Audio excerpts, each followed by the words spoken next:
نوال جو ان کو کھانے کے لیے بلانے آئی تھی اندر چل رہی گفتگو سن کر دروازے پر ہی رک گئی۔ روحا اور حماس کا رشتہ؟ اسے یقین تھا اس نے قاسم صاحب کی زبانی یہی سنا ہے۔ قاسم اپنی خواہش سامنے رکھنے کے بعد اب بے چینی سے ان دونوں خواتین کے جواب کا انتظار کر رہے تھے۔ نانی نے نگار کو دیکھا، پھر اشارتاً مسکرا دیں۔ ایک شرط ہے میری۔ نگار خاموشی سے مسکرائیں۔ جی اماں جی، حکم کریں۔ قاسم صاحب ہمہ گوش ہوئے۔ نانی نے ہی کہنا شروع کیا، ہماری بچی سے ہم کوئی شکایت نہ سنیں، تمہاری یا حماس کی۔ انہوں نے سنجیدہ نظر آتے ہوئے کہا، آپ بے فکر رہیے اماں جی، میں خود۔ وہ ٹھہر گئے، پھر ان دونوں خواتین کے مسکراتے چہرے دیکھے۔ تو یعنی آپ دونوں کی رضامندی ہے؟ قاسم نے خوشگوار حیرت سے پوچھا۔ بھائی صاحب، آپ کے گھرانے سے بڑھ کر اور کون ہوگا میری بیٹی کے لیے؟ اور پھر بچے بھی ایک دوسرے کو بچپن سے جانتے اور سمجھتے آئے ہیں، اس لیے آگے چل کر بھی اسی طرح ایک دوسرے کو بہتر انداز میں سمجھ سکیں گے۔ نگار نے بھی مثبت جواب دیا۔ حماس بھی میرے ہاتھوں پلا ہے، کوئی غیر تھوڑے ہی ہے، اچھا بھلا تربیت یافتہ بچہ ہے ہمارا۔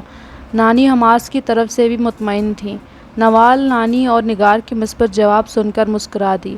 بلا شبہ حماس سے بہتر جیون ساتھی روحا کے لیے کوئی اور نہیں ہو سکتا تھا۔ وہ اسے سمجھتا تھا اور خود روحا اسے۔ بس پھر بسم اللہ کرتے ہیں اماں جی۔ قاسم صاحب کا چہرہ خوشی کی تصویر بنا ہوا تھا۔ بھائی صاحب، میں چاہتی ہوں کہ ایک بار اگر ہم دونوں بچوں سے بھی پوچھ لیں تو ذرا بہتر نہیں رہے گا؟ نگار نے رائے دی۔ ٹھیک کہا آپا آپ نے، ہم ان کی مرضی بھی دریافت کر لیتے ہیں۔ قاسم صاحب نے اتفاق تو کیا تھا، مگر ان کے ذہن میں حماس کو لے کر خدشات بھی تھے۔ وہ اچھی طرح جانتے تھے کہ حماس کا دل کس کے لیے ہمک رہا ہے، لیکن وہ اس کی اجازت نہیں دے سکتے تھے۔ انہیں اپنے بیٹے کے لیے کسی ایسی جیون ساتھی کی ضرورت تھی جو اس کا ہر اچھے برے وقت میں ساتھ دیتی، اور وہ توجہ اور محبت جس سے وہ بچپن سے ہی محروم رہا تھا۔ اور روحا کو بھی ایسے ہی ہمسفر کی ضرورت تھی۔ وہ دونوں ہی ایک دوسرے کے لیے بہترین انتخاب تھے، ایک دوسرے کو مکمل کر سکتے تھے۔ قاسم صاحب کو اس بات میں کوئی شک نہیں تھا، بس ایک انجانا سا ڈر تھا کہ کہیں حماس کی طرف سے کسی منفی رویے کا سامنا نہ کرنا پڑ جائے۔ بس پھر تو میں مطمئن ہوں، حماس سے بہتر انتخاب میری بیٹی کے لیے اور کوئی نہیں ہو سکتا۔ نگار روحا کی طرف سے پرسکون ہو چکی تھی۔ دونوں بچوں سے ان کی رضامندی پوچھنے کے بعد پھر اللہ نے چاہا اور ان کی مرضی بھی شامل ہوئی تو منگنی کی رسم ادا کر دیں گے۔ نانی نے مشورہ دیا۔ آپ نے بہتر کہا اماں جی، میری اپنی بھی یہی رائے ہے۔ قاسم کو جیسے اچانک ڈھیروں خوشیوں کے خزانے کی کنجی مل گئی تھی۔ ان کا دل آج سے قبل کبھی اتنا پرسکون اور مطمئن نہیں ہوا تھا جتنا کہ آج تھا۔ روحا کے ابھی امتحانات چل رہے ہیں، ایک بار وہ ختم ہو جائیں پھر میں اس سے خود بات کروں گی، انشاءاللہ سب بہتر ہوگا۔ نگار کی بھی قاسم جیسی ہی کیفیت تھی۔ نوال دونوں گھرانوں کا باہمی فیصلہ اور پھر نتیجہ سن کر وہاں سے ہٹ گئی۔ روحا سے ابھی اس بات کا ذکر نہیں کیا گیا تھا، نہ تو قاسم صاحب اور نہ ہی نگار کی طرف سے، اس لیے نوال نے بھی خاموشی ہی بہتر جانی۔ السلام علیکم۔ ان سب کو ڈائننگ ٹیبل کے گرد جمع ہوتے دیکھ کر زویا نے متوجہ کیا۔ وعلیکم السلام بیٹا، کیسی ہو تم؟ قاسم نے خوش دلی سے پوچھا۔ سبز لانگ شرٹ اور جینز میں ملبوس، سنہرے بال فش ٹیل میں باندھے وہ خاصی پر اعتماد تھی۔ آپ کے سامنے ہی ہوں، چست اور تندرست۔ یہ انداز، یہ لہجہ شاید اب اس کی شخصیت کا حصہ بن چکے تھے۔ البتہ نگار نے پھر بھی آنکھوں ہی آنکھوں میں تنبیہ کی، مگر وہ زویا تھی، اسے جس چیز سے روکا جاتا تھا اسے تو وہ لازمی انجام دیا کرتی تھی۔ خیریت ہے انکل؟ آج کل یہاں کافی چکر لگ رہے۔ وہ کسی کے کچھ کہے بغیر ہی نگار کے پاس والی کرسی گھسیٹ کر بیٹھ گئی تھی۔ قاسم کی مسکراہٹ اس بات پر سمٹی تھی۔ روحا اور نوال نے ایک دوسرے کو دیکھا، جبکہ نگار شرمندگی سے زمین میں گڑ رہی تھی۔ کیوں نہ لگائیں چکر، آخر کو اس کی ماں بہنیں رہتی ہیں یہاں۔ نانی نے ہی اس کا منہ بند کروایا تھا۔ اماں جی، میں سوچ رہی تھی حدید کو بھی بلوا لوں، بیچارہ بچہ باہر کا نہ جانے کیسا کھانا کھا رہا ہوگا۔ نگار نے موضوع بدل لیا۔ کھانا کھاتے ہوئے نوال کا ہاتھ رک گیا تھا۔ میں کال کرتی ہوں، زویا نے یہ کہہ کر موبائل اٹھایا۔ نہیں بیٹا، تم رہنے دو۔ نگار نے ناخوشی سے زویا کو ٹوکنے کے بعد نوال کو دیکھا۔ نوال بیٹا، تم کال کر کے اسے یہاں بلوا لو، انہوں نے نرمی سے کہا۔ نوال دیدے پھاڑے انہیں یوں دیکھنے لگی جیسے اس سے سننے میں کوئی غلطی ہو گئی ہو۔ نوال بیٹا، نگار تم سے مخاطب ہیں۔ نانی نے اسے چپ اور حیران دیکھ کر خواب سے جگایا۔ جی نانی۔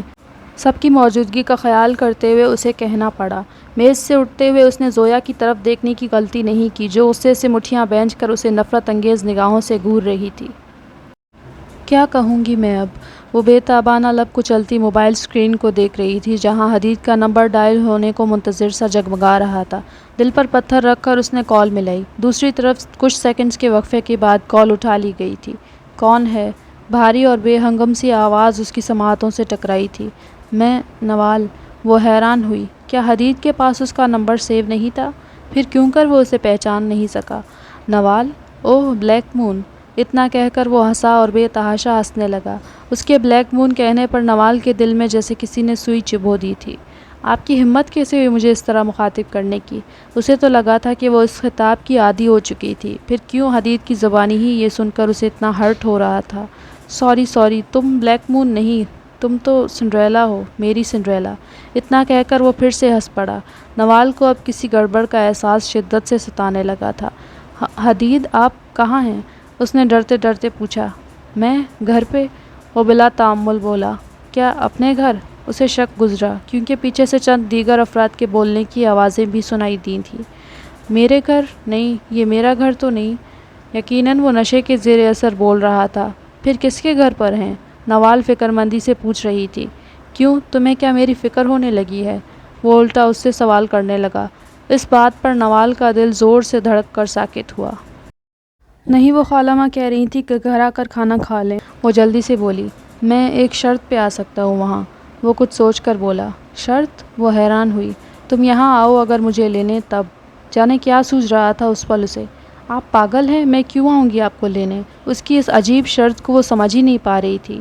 ٹھیک ہے پھر میں نہیں آتا، وہ اب ضد پہ اتر آیا۔ مت آئیں آپ، غصے سے کہہ کر اس نے کال ہی کاٹ دی۔ سمجھتے کیا ہیں خود کو؟ موبائل وہیں پٹک کر وہ واپس ڈائننگ ایریا چلی گئی۔ کیا کہا اس نے؟ نگار نے اسے کرسی پر بیٹھتے دیکھ کر پوچھا۔ وہ اپنے کسی دوست کے گھر پر ہیں، ادھر ہی کھانا کھائیں گے، اس نے بات بنائی۔ اچھا چلو جیسی اس کی مرضی۔ نگار خاموش ہوئی۔ زویا کی غیظ بھری نظریں اب بھی نوال کے چہرے پر ہی تھیں، جن کی جلن محسوس کر کے بھی اس نے اس سے نظر نہیں ملائی تھی، مبادا وہ آنکھوں ہی میں اسے قتل نہ کر دے۔ قاسم صاحب کھانے کے بعد واپس گھر لوٹ گئے تھے۔ روحا کمرے میں چلی گئی اور نوال ٹیرس پر۔ نگار عشاء پڑھ کر ابھی فارغ ہوئی تھیں جب زویا دھڑام سے دروازہ کھول کر ان کے کمرے میں داخل ہوئی۔ زویا، کچھ کام تھا بیٹا؟ دوپٹہ شانوں پہ پھیلاتے ہوئے وہ نرمی سے بولی۔ حدید سے بات کیوں نہیں کی آپ نے؟ اس کی آنکھوں میں بے پناہ نفرت و غصہ تھا۔ نگار نے تھکی تھکی سی سانس فضا کے سپرد کی۔ وہ گھر آیا ہی کب تھا بیٹا؟ انہوں نے جواز تراشنا چاہا مگر وہ اور بھڑک گئی۔ یہ سب بہانے ہیں آپ کے، اگر آپ چاہتیں تو ایک دن میں اسے گھر بلوا کر بات کر سکتی تھیں، لیکن نہیں، آپ ایسا چاہتی ہی نہیں ہیں۔ اور نوال سے حدید کو کال کروا کر کیا ثابت کرنا چاہتی تھیں آپ؟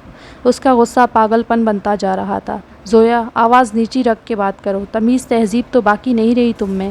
نگار نے اسے جھڑک دیا، مگر دوسری طرف پرواہ کسے تھی؟ ڈانٹ ڈپٹ کر مجھے چپ نہیں کروا سکتی آپ۔ آج فیصلہ کر ہی لیں کہ کون آپ کی بیٹی ہے، میں یا نوال؟ اس کی سرخ پڑتی آنکھوں میں پانی تیرنے لگا تھا۔ نگار نے ترہم بھری نظروں سے اسے دیکھا۔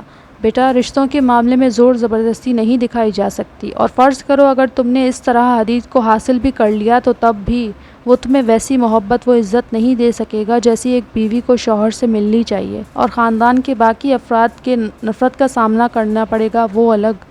نگار نے اس کا ہاتھ تھامتے ہوئے پیار سے سمجھایا۔ جواباً زویا نے ان کا ہاتھ جھٹک دیا۔ سیدھی طرح یہ کیوں نہیں کہتی آپ کہ نوال کو مجھ سے زیادہ پیار کرتی ہیں، اس لیے اس کا مستقبل سیکیور کرنے کی خاطر اسے حدید کے پلے باندھ رہی؟ وہ حد درجہ بدگمان ہو رہی تھی۔ یہ تم کیسی باتیں کر رہی ہو؟ نوال اور حدید کو رشتے میں باندھنے کا فیصلہ میرا نہیں ہے، تم اچھی طرح سے جانتی ہو، کمال بھائی اور اماں جی کا فیصلہ ہے یہ۔ نگار اس کے الزام پر دنگ رہ گئی۔ زویا نزدیک ہوئی اور سرخ ڈورے پڑتی آنکھیں ان کی نظروں میں گڑا دیں۔ آپ کے بھائی کمال انکل مر چکے ہیں، نانی بوڑھی ہو چکی ہیں، اس لیے ان کی عقل ان کا ساتھ نہیں دے رہی۔ آپ کو اس فیصلے کو بدلنا ہی ہوگا، ورنہ میرے پاس اور راستے ہیں آپ کا فیصلہ بدلنے کے لیے۔ اس کی واضح الفاظ میں دی گئی اس دھمکی نے نگار کو حواس باختہ کر دیا تھا۔ تم مجھے اپنی ماں کو دھمکا رہی ہو؟ کس بنیاد پر؟ نگار نے مٹھیاں بینچ کر خود کو کنٹرول میں رکھا ہوا تھا۔ زویا پراسرار انداز میں مسکرائی۔ آپ اچھی طرح جانتی ہیں کہ میں کس بنیاد پر یہ کہہ رہی ہوں۔ اس نے ہاتھ میں پکڑی کوئی شیشی انہیں دکھائی، جسے دیکھ کر نگار کا رنگ یوں اڑ گیا جیسے کسی نے ان کے جسم سے سارا خون نچوڑ لیا ہو۔ پتہ ہے نا آپ کو یہ کیا ہے؟ شیشی ان کے سامنے کرتے ہوئے وہ معنی خیزی سے بولی۔ نگار یوں لڑکھڑا کر پیچھے ہٹ گئیں جیسے کوئی بھوت دیکھ لیا ہو۔ ان کا جسم خوف سے سرد پڑ کر کپکپانے لگا تھا۔ اگر چاہتی ہیں کہ یہ نانی یا آپ کی لاڈلی نوال نہ دیکھے تو آپ کو وہی کرنا ہوگا جیسا میں کہتی ہوں۔ خالی شیشی مٹھی میں بند کرتے ہوئے اس نے خاموش رہنے کی گویا قیمت مانگی تھی۔ نگار کی ٹانگوں سے جان نکل گئی تھی، وہ قالین پر ڈھے سی گئیں۔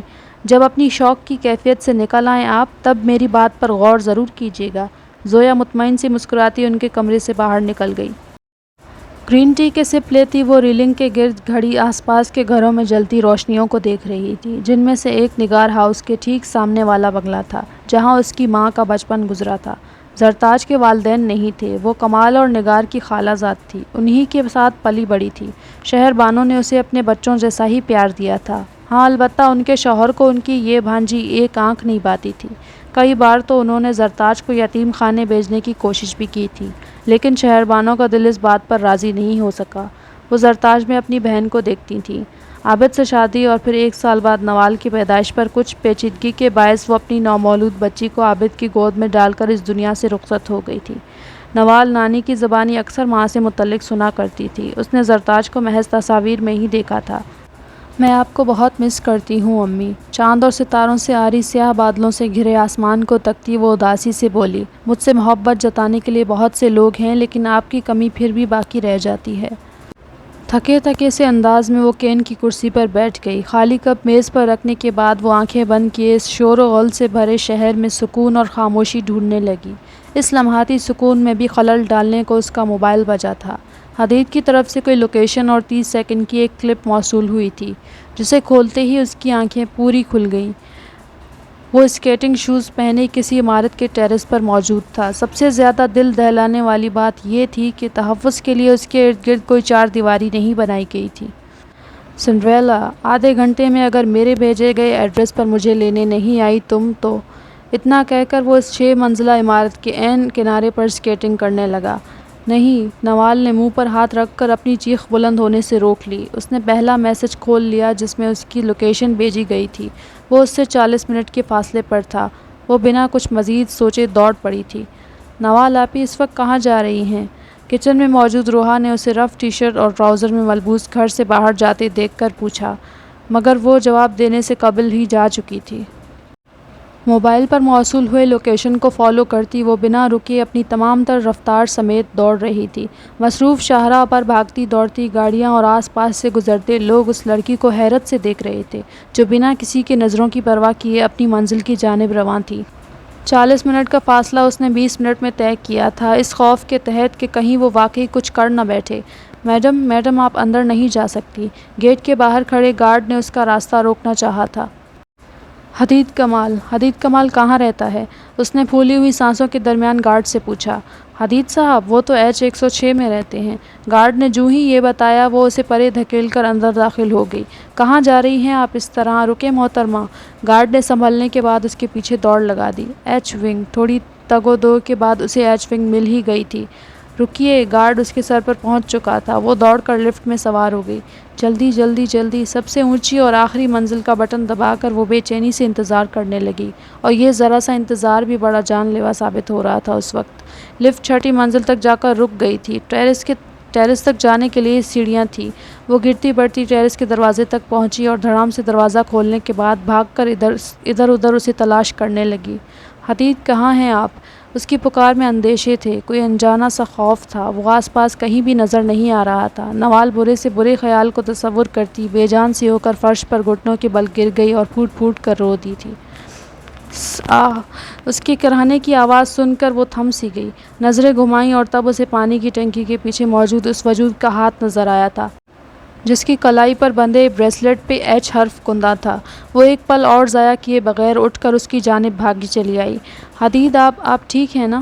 اس کے جسم پر کوئی زخم تلاش کرتی وہ پریشانی سے بولی۔ تم آ گئی؟ اسے جیسے یقین نہیں آیا تھا۔ ادھ کھلی سیاہ آنکھوں سے اس نے اس کا چہرہ دیکھا۔ خوف، فکر، اندیشے، کیا کچھ نہ رقم تھا اس پل اس چہرے پر۔ اس کی بات پر تائید میں سر ہلاتی نوال کے رخسار آنسوؤں سے مزید بھیگنے لگے۔ کھلے گھنگریالے بال اطراف میں گرتے ماتم کناں تھے۔ حدید اسے یوں روتے دیکھ کر کچھ حد تک ہوش میں آیا اور اپنے بازو پر زور ڈال کر اٹھ بیٹھا۔ میں ٹھیک ہوں، اتنا کہہ کر اس نے اس کے آنسو پوچھنے کے ارادے سے ہاتھ بڑھایا تھا، اور تب نوال نے اس کا ہاتھ جھٹک کر سختی سے ایک تھپڑ اس کے گال پر رسید کیا تھا، جس کی آواز اتنی بلند تھی کہ اس کے پیچھے پیچھے آئے گارڈ کو متوجہ کر گئی۔